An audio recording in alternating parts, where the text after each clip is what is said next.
Smart study में स्वागत है। तो साथियों, जो भी साथी नए हैं वो हमारे चैनल को सब्सक्राइब कर देवें और बेल आइकन को प्रेस कर देवें। तो साथियों, आज हम आपको एक गंभीर मुद्दे पे बातचीत करेंगे, जैसा कि आरएस का मेंस एग्ज़ाम है उसको लेके और आरपीएससी फर्स्ट ग्रेड को लेके। तो जैसा कि जितने भी मेंस के अभ्यर्थी हैं उन सभी को पता है कि अभी जो मेंस का एग्ज़ाम है उसकी डेट को लेके काफ़ी असमंजस की स्थिति में है और बहुत ही गंभीर मुद्दा बना हुआ है।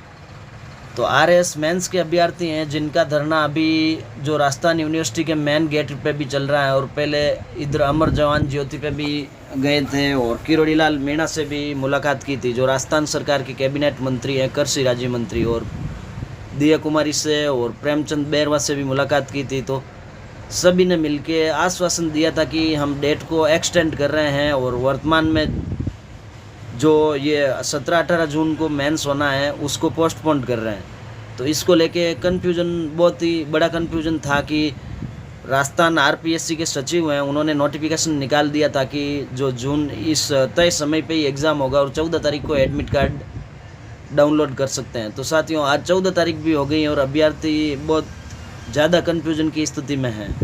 तो इसको लेके सरकार के जो कैबिनेट मंत्री हैं और बीजेपी के प्रदेश अध्यक्ष हैं मदन राठौड़, उन्होंने भी स्टूडेंट को आश्वासन दिया था।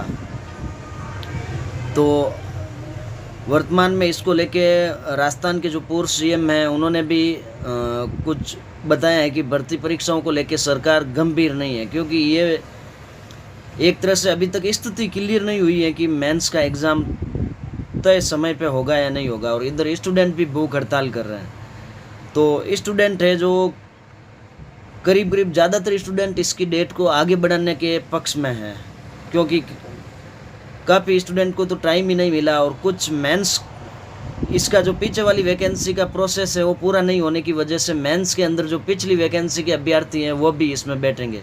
तो इससे जो इस वैकेंसी के अभ्यर्थी हैं उनको नुकसान होगा।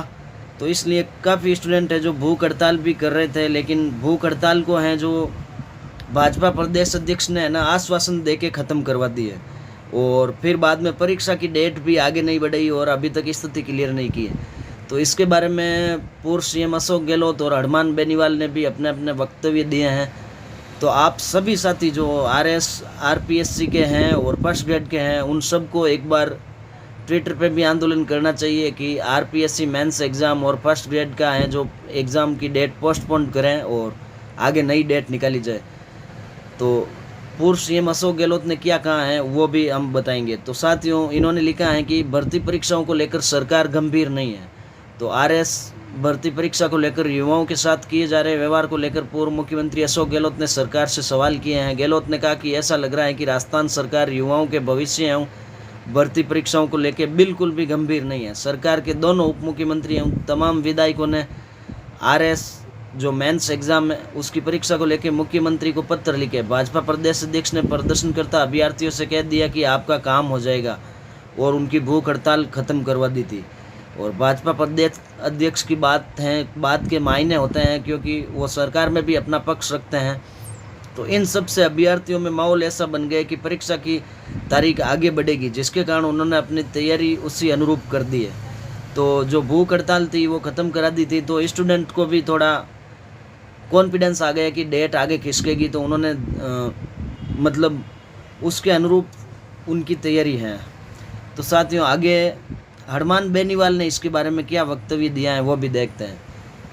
तो हरमान बेनीवाल ने स्टेटमेंट दिया है कि आरएस 2025 परीक्षा पर सरकार का अड़ियल रुख दुर्भाग्यपूर्ण। बेनीवाल, जो कि नागौर से सांसद है, आरएलपी सुप्रीमो, तो ऐसा ही भर्ती परीक्षा को रद्द करने व आरपीएससी के पुनर्गठन की मांग को लेकर शहीद स्मारक पर धरना दे रहे आरएलपी प्रमुख एवं सांसद हनुमान बेनीवाल ने शुक्रवार को एक बार फिर सरकार पर हमला बोला।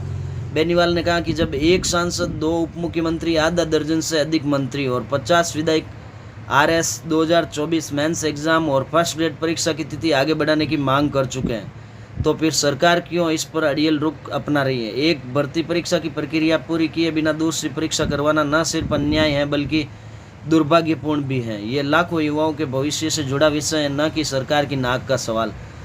तो साथियों, बेनीवाल जी ने भी इस मुद्दे को लेके आवाज़ उठाई है। तो इसका क्या असर पड़ता है जैसा कि पूर्व सीएम अशोक गहलोत और आरएलपी सुप्रीमो में दोनों ने इसके बारे में अलग अलग स्टेटमेंट दिए हैं और ये आज के न्यूज़पेपर में भी आया है। तो राजस्थान के मुख्यमंत्री को इस बात को लेके संज्ञान में लेते हुए आरपीएससी आरएस मेंस एग्जाम और फर्स्ट ग्रेड को पोस्टपोन करना चाहिए और नई डेट है जो आने वाले दिनों में निकालनी चाहिए। इसी के साथ ही जो भी आरएस मेंस और फर्स्ट ग्रेड के एस्पिरेंट हैं उनको ट्विटर पे भी कैंपेन चलाना चाहिए। और जो भी साथी हमारे नए हैं वो हमारे चैनल को सब्सक्राइब कर दें। आगे भी छात्र हित की जो भी बात होगी उनको लेकर हम आपके लिए वीडियो डालते रहेंगे। सभी साथियों का हमारे channel Rajasthan RPSC RSSB smart study में स्वागत है। तो साथियों आज हम देखेंगे संविधान के 22 भाग, तो उनकी शॉर्ट ट्रिक देखेंगे ताकि इनको इजीली याद किया जा सके। 22 भाग है जो कौन सा किस अनुच्छेद के अंतर्गत आता है वो सब डिटेल के साथ में देखेंगे। तो जो भी साथी नए हैं वो हमारे चैनल को सब्सक्राइब कर दें और बेल आइकन को प्रेस कर दें। तो साथियों संविधान के अंदर 22 भाग हैं, उनमें से 1 से लेकर 10 की शॉर्ट ट्रिक हो जाएगी। यूसी एफडीआई में यूएसबी यूपी से आगे है। तो साथियों यू का हो गया, यू है जो फर्स्ट नंबर पे है यूनाइटेड टेरिटरी यानी कि संघ व उसके राज्य क्षेत्र हैं जो अनुच्छेद 1 से 4 तक आते हैं। फिर सी का हो जाएगा सिटीजनशिप यानी नागरिकता है जो अनुच्छेद 5 से 11 तक आते हैं। फिर एफ का हो जाएगा फंडामेंटल राइट्स यानी कि मौलिक अधिकार है जो अनुच्छेद 12 से 35 तक आते हैं। फिर आ जाएगा डीआई यानी कि directive principles of state policy, राज्य के नीति निर्देशक सिद्धांत हैं जो 36 से 51 तक आते हैं। फिर यू का हो जाएगा यूनियन यानी कि संघ का हो जाएगा अनुच्छेद 52 से लेकर 151। फिर एस का हो जाएगा स्टेट यानी कि जो 6 नंबर है वो स्टेट हो जाएगा जो अनुच्छेद 152 से 237 तक है। फिर आगे बी का हो जाएगा state in part B of first schedules यानी कि पहली अनुसूची के भाग ख के राज्य, तो 238 के अंदर आ जाएंगे। फिर यू का हो जाएगा यूनियन टेरिटरी यानी कि संघ व उसके राज्य क्षेत्र हो जाएंगे, तो वो हो जाएंगे अनुच्छेद 239 से 242 तक। फिर पी का हो जाएगा पंचायत यानी पंचायत हो जाएगा 243 ए ओ यानी कि 243 ए ओ। और फिर इसका 9 का क है जो नगर पालिका से संबंधित है जिसके अंतर्गत आ जाएगा अनुच्छेद 243 पी से लेकर 243 जेड जी तक आ जाएगा। फिर आगे से आगे हैं मतलब, तो इनके अंदर 243 ए ओ हो जाएगा पंचायत से संबंधित, और फिर नगर पालिका 243 पी से जेड जी और 243 जेड एस से जेड आई हो जाएगा नगर पालिका और नगर परिषद से संबंधित। फिर आ जाएगा से आगे है का हो जाएगा शेड्यूल्ड एंड ट्राइबल एरिया यानी अनुसूचित एवं जनजातीय क्षेत्र जो 244 क के अंदर है। तो इसकी शॉर्ट ट्रिक है यूसी एफडीआई में यूएसबी यूपी से आगे यानी कि union and its territory citizenship fundamental rights directive principle of state policy union state और state in part B union territory panchayat और आगे से आगे है का scheduled and tribal area. Next आ जाएगा 10 से आगे वाले भाग, तो रैपिड ट्रेन से इलेक्शन पे गया यानी कि 11 से लेकर 16 तक। तो आर का हो जाएगा रिलेशन बिटवीन यूनाइटेड स्टेट्स संघ व राज्यों के बीच संबंध 243 से लेकर 263 अनुच्छेद तक। फिर एफ आई का हो जाएगा financial properties and contract sweet way संपत्ति सुविधा एवं वाद हो जाएगा जो अनुच्छेद 264 से 300 क तक हैं। फिर आगे ट्रेन का हो जाएगा trade commerce intercourse within the territory of India यानी भारत के राज्य के भीतर व्यापार एवं समागम जो 301 से 307 तक है। फिर आगे से का हो जाएगा service under the union and state यानी कि संघ व राज्य के अधीन सेवाएं 308 से 323 हो जाएगा, और इसके जो अधिकरण है वो हो जाएंगे अनुच्छेद 323 क से 323 ख तक। फिर इलेक्शन का हो जाएगा इलेक्शन यानी कि निर्वाचन आयोग 324 से 329, और पे गया का हो जाएगा provision related to SC ST and OBC जो अनुच्छेद 330 से लेकर 342 तक हैं जो कुछ वर्गों के संबंध में विशेष उपबंध है। तो साथियों इसकी ट्रिक्स रैपिड ट्रेन से इलेक्शन पे गए यानी कि relation between union and states financial properties and contract suits, और ट्रेन का हो जाएगा trade commerce intercourse within the territory of India. से का हो जाएगा service under the union and state, and election का हो जाएगा इलेक्शन निर्वाचन आयोग, और पे गया provision related to SC ST and OBC। Next है 17 से 22 तक की शॉर्ट ट्रिक है ली मैट्स यानी कि एल का हो जाएगा ऑफिशियल लैंग्वेज राजभाषाएं जो 343 से 351 है। ई का हो जाएगा इमरजेंसी प्रोविजंस यानी आपातकालीन उपबंध जो 352 से 360 तक है। एम का हो जाएगा मिसएलेनियस यानी कि विविध तरह के तत्व हैं जो अनुच्छेद 361 से 367 तक है। ए का हो जाएगा अमेंडमेंट ऑफ कॉन्स्टिट्यूशन यानी संवैधानिक संशोधन जो अनुच्छेद 368 के अंदर आते हैं। नेक्स्ट है टी का हो जाएगा temporary transitions and special provision, यानी अस्थायी संक्रमणकालीन व विशेष उपबंध, जो अनुच्छेद 369 से 392 तक हैं। और फिर 22 नंबर एस हो जाएगा, जो short title commencement and authority to text in Hindi, यानी कि संक्षिप्त नाम प्रारंभ हिंदी में प्राधिकृत पाठ और निरसन, जो अनुच्छेद 343 से 355 तक हैं। तो साथियों, इनकी शॉर्ट ट्रिक आपको कैसी लगी ये कमेंट सेक्शन में ज़रूर बताएं, और आगे भी हम और भी चैप्टर डिस्कशन करेंगे। तो जितने भी नए साथी हैं वो हमारे चैनल को सब्सक्राइब कर दें और बेल आइकन को प्रेस कर दें। Thank you guys. सभी स्टूडेंट्स का हमारे channel Rajasthan RPSC RSSB smart study में स्वागत है। तो साथियों, आज हम देखेंगे संविधान की अनुसूचियों के बारे में, जिनको हम शॉर्ट ट्रिक के साथ में पढ़ेंगे, जो कि आरपीएससी आरएएस, इसके अलावा आरएसएसबी, पटवार, ग्राम सेवक और विभिन्न तरह की वैकेंसियाँ फोर्थ ग्रेड सभी के लिए महत्वपूर्ण होगी। तो जितने भी साथी नए हैं वो हमारे चैनल को सब्सक्राइब कर दें और बेल आइकन को प्रेस कर दें साथियों। तो संविधान की अनुसूचियों की शॉर्ट ट्रिक। तो साथियों, जैसा कि संविधान के अंदर 12 अनुसूचियाँ हैं, उनकी शॉर्ट ट्रिक हम बताएंगे। तो 1 से लेकर 6 की शॉर्ट ट्रिक है। Lisa took the oath of Rajya Sabha to get the administration and control of scheduled and tribal area. तो Lisa took the oath of Rajya Sabha to get the administration and control of scheduled and tribal area. तो first आ जाएगा LI, ली का हो जाएगा list of states and union territory, यानी कि संघ व उसके राज्य क्षेत्र के बारे में उपबंध।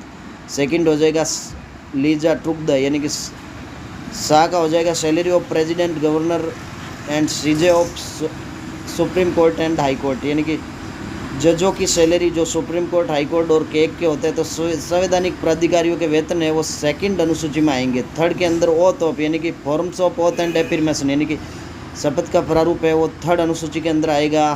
फिर फोर्थ के अंदर Rajya Sabha to get the rule, Rajya Sabha की जो get the each state seat, यानी कि allocate seat for each state of India in Rajya Sabha, यानी कि राज्यसभा में स्थानों का आवंटन।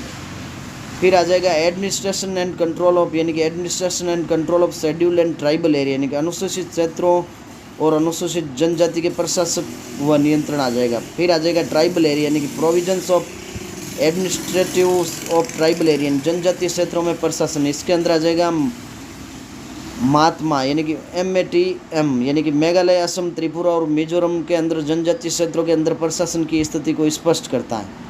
फिर नेक्स्ट आ जाएगा 7 से 12 तक की अनुसूचियों की शॉर्ट ट्रिक। तो साथियों, इसके अंदर जो शेड्यूल्ड एंड ट्राइबल एरिया जनजातीय क्षेत्रों में प्रशासन है, उनको जो विधायी शक्तियों का वितरण है उसका आ जाएगा 7 के अंदर।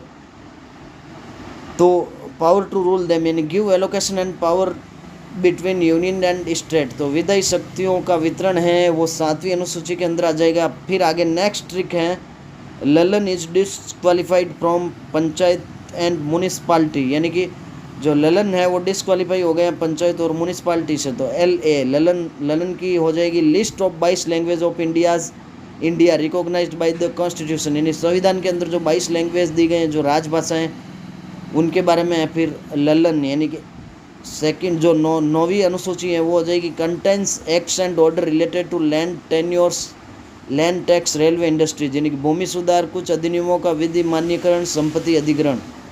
नेक्स्ट आ जाएगा Lalan is disqualified from panchayat and municipality, यानी कि डिसक्वालीफाइड का आ जाएगा जो contents provisions of disqualification of ground of defection, यानी कि दल बदल विरोधी कानून जो 1985 में बना है उसके बारे में आ जाएगा। और फिर पंचायत का हो जाएगा कंटेंट्स प्रोविजंस रिलेटेड टू पंचायती राज, यानी कि पंचायती राज के बारे में जो भी उपबंध है ये इस अनुसूची के अंदर आ जाएगा 11वीं में। फिर म्यूनिसिपैलिटीज कॉरपोरेशन, यानी म्यूनिसिपल कॉरपोरेशन, इसमें आ जाएगा contents provisions related to municipalities, यानी कि शहरी क्षेत्रों में स्थानीय स्वशासन यानी नगरीय निकाय के बारे में। तो साथियों, जितनी भी 12 अनुसूचियाँ उनकी शॉर्ट ट्रिक आ जाएगी। लीजा took the oath of Rajya Sabha to get the administration and control of tribal area to power the rule them, यानी कि 1 से 7 तक तो ये आ गए। सेकंड नंबर आ जाएगा Lalan is disqualified from panchayat and municipalities, यानी कि 8 से 12 तक किया आ जाएगा। तो साथियों, कैसा लगा ये हमारा वीडियो कमेंट सेक्शन में ज़रूर बताएं, और जो भी साथी नए हैं वो हमारे चैनल को सब्सक्राइब कर दें और बेल आइकन को प्रेस कर दें।